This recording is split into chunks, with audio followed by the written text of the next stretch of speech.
First Love Chapter 2. Presented by Diary of Stories. I was in the habit of wandering about our garden every evening on the lookout for rooks.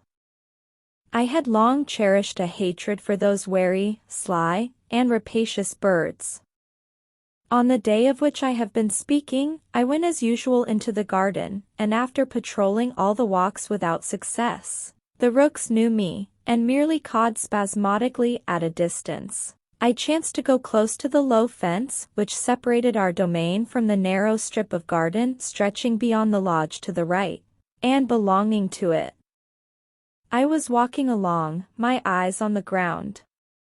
Suddenly I heard a voice. I looked across the fence, and was thunderstruck. I was confronted with a curious spectacle.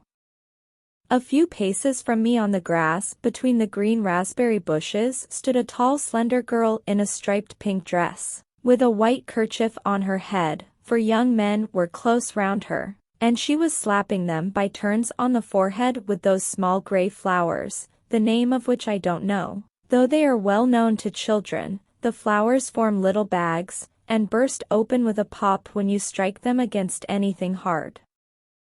The young men presented their foreheads so eagerly, and in the gestures of the girl, I saw her in profile. There was something so fascinating, imperious, caressing, mocking, and charming, that I almost cried out with admiration and delight, and would, I thought, have given everything in the world on the spot only to have had those exquisite fingers strike me on the forehead. My gun slipped onto the grass. I forgot everything. I devoured with my eyes the graceful shape and neck and lovely arms, and the slightly disordered fair hair under the white kerchief, and the half-closed clever eye, and the eyelashes and the soft cheek beneath them. "Young man, hey, young man," said a voice suddenly near me. "Is it quite permissible to stare so at unknown young ladies?" I started. I was struck dumb. Near me, the other side of the fence, stood a man with close-cropped black hair, looking ironically at me. At the same instant the girl too turned towards me. I caught sight of big gray eyes in a bright mobile face, and the whole face suddenly quivered and laughed. There was a flash of white teeth, a droll lifting of the eyebrows. I crimsoned, picked up my gun from the ground, and pursued by a musical but not ill-natured laugh, fled to my own room, flung myself on the bed, and hid my face in my hands. My heart was fairly leaping. I was greatly ashamed and overjoyed. I felt an excitement I had never known before. After a rest, I brushed my hair, washed, and went downstairs to tea.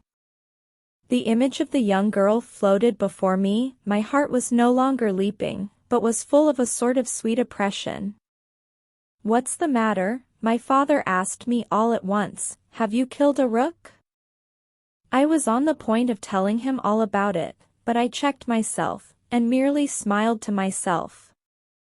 As I was going to bed, I rotated, I don't know why, 3 times on one leg, pomaded my hair, got into bed, and slept like a top all night.